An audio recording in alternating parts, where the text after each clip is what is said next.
This is a short video that will look at motivation and the sales team. Motivation is what makes a person do something and what makes him or her put real effort and energy into what he or she does. It varies in nature and intensity from individual to individual, depending on the particular mixture of influence at any given time. That was a definition put forward by Stewart in 2000. Motivation is what drives business. If the workforce are not motivated, they will not apply themselves adequately to their tasks. Productivity will be low, and indeed the business may go out of existence. Management must be motivated to bring in new products and ensure good stewardship of the assets and make sure that the business is running effectively. Customers must be motivated to make purchases. And also the sales team that interfaces with the customer, the sales team who meet the customer, they must be motivated to make sales.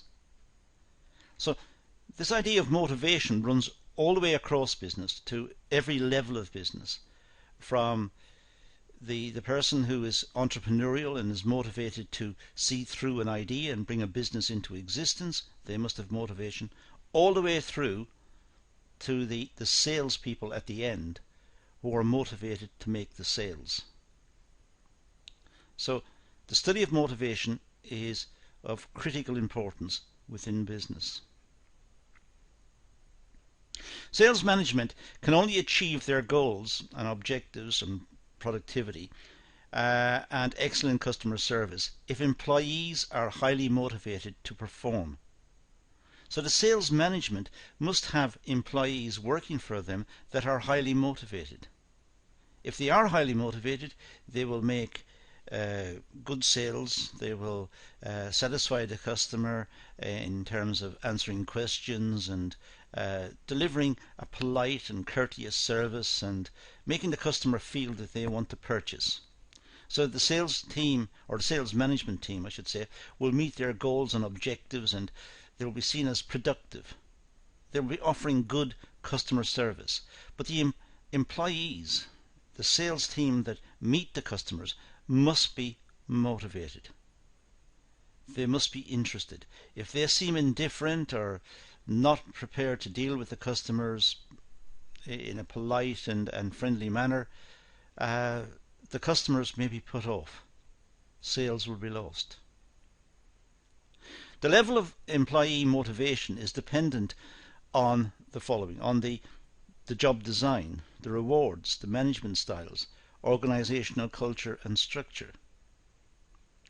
The job design is very important because the employees must feel that the tasks they've been given to perform are reasonable and that they have been given adequate training and preparation, and there should be support facilities for the sales team so that they're able to effectively do their job. They must also be rewarded. They must have some sort of financial incentive to do it, perhaps a bonus. But it could also be congratulations from the management and sales employee of the month or whatever. So there are different ways of rewarding, but by and large it may come down to remuneration, to some sort of bonus and some sort of financial incentive to make sales.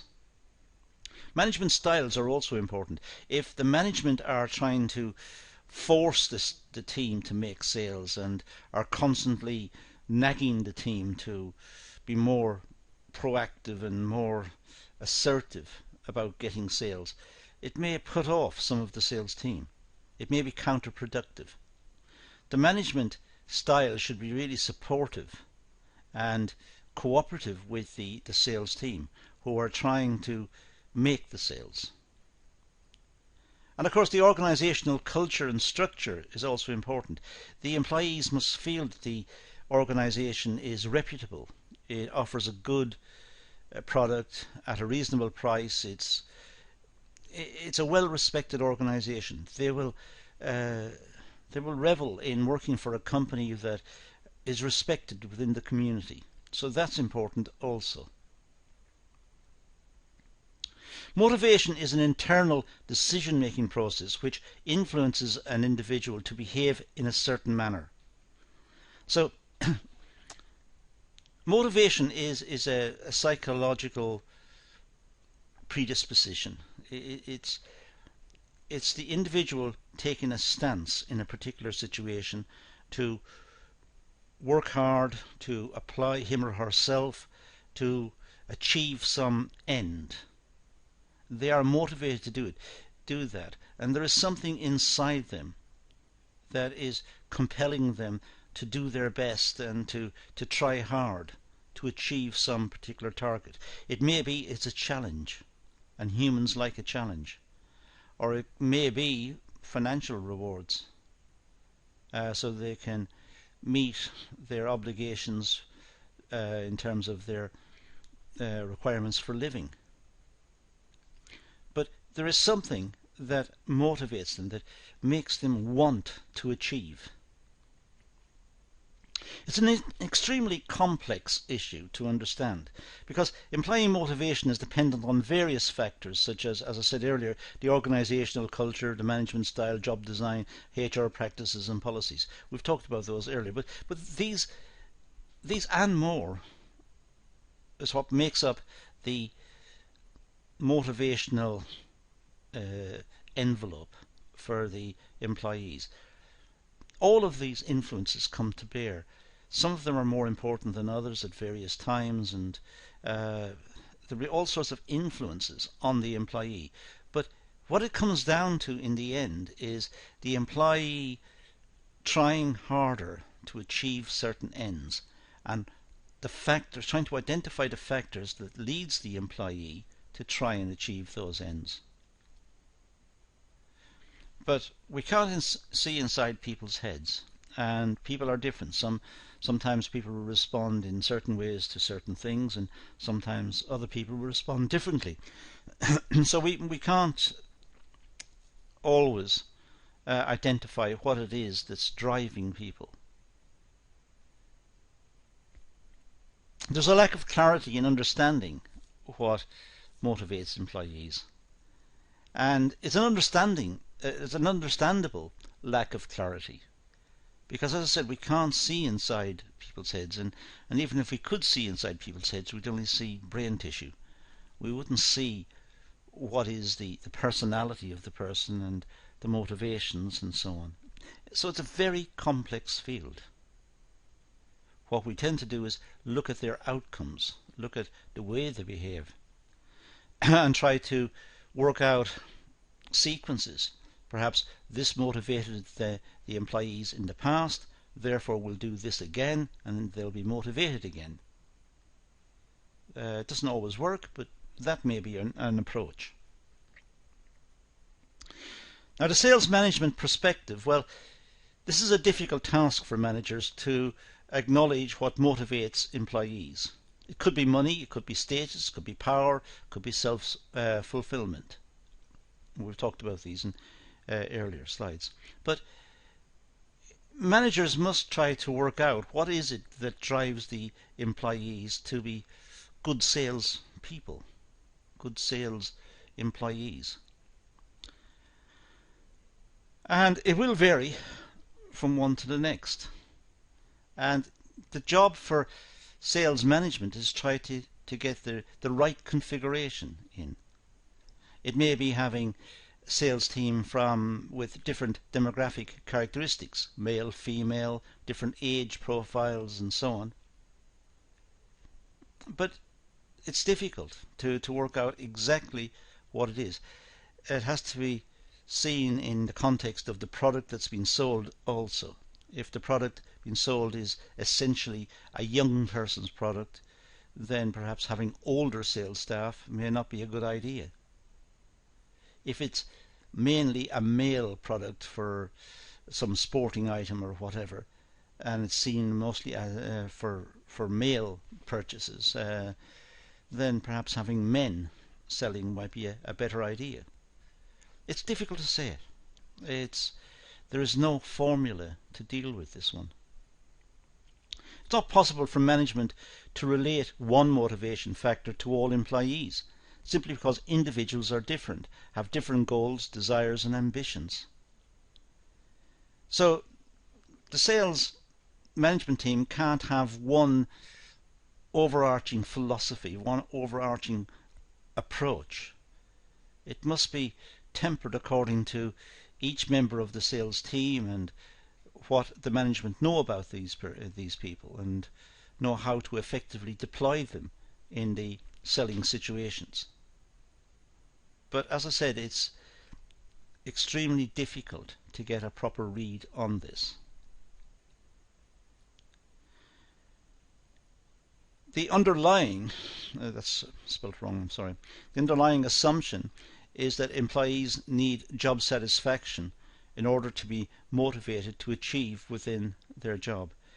It's widely believed that if the motivational factors are in place and they are suitable motivational factors for the employees, then the employees will work hard and will apply themselves diligently to achieving the outcomes.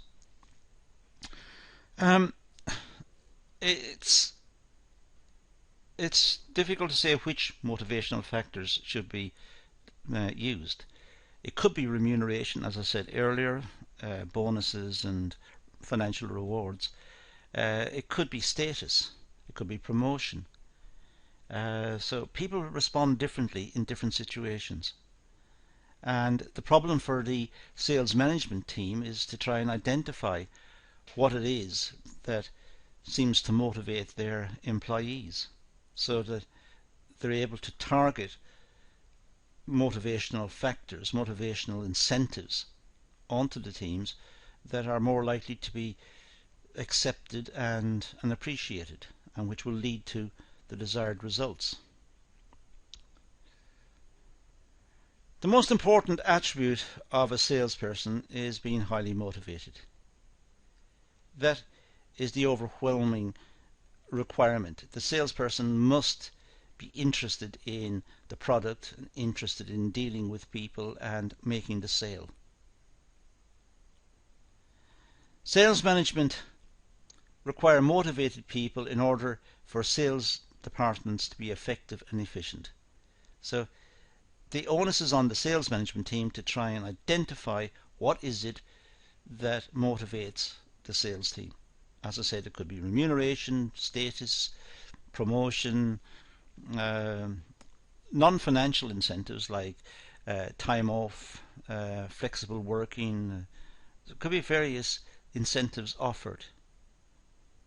But it's for the sales management team to try and map the various possible incentives with the motivations of the staff. And if that correspondence is correct, then there will be a highly motivated sales team. If it's not correct, they may not be that motivated. A salesperson needs persistent motivation to maintain high performance and productivity. Salespeople are always at the front line and face challenges. They need to be highly motivated to meet their goals. They're dealing with consumers, and consumers are highly variable, and sometimes they will ask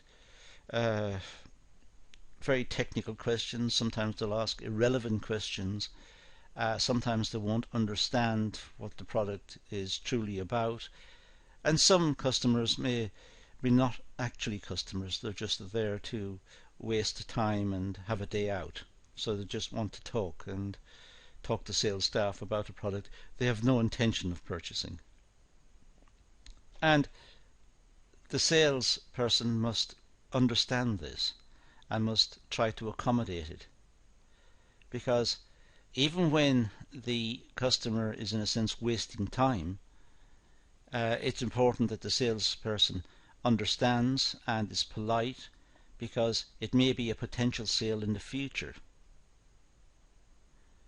So they must have a particular personality, and it's for the sales management team to try and match what's required to sell the product in terms of personal attributes, try to match that with what the customers expect when they enter the buying arena. So these are just a few very simple points, a short class on motivation and sales management and on the requirements for motivation within a sales team. Well, that's all we're going to deal with in this class, so let's leave it at that and say thank you for watching.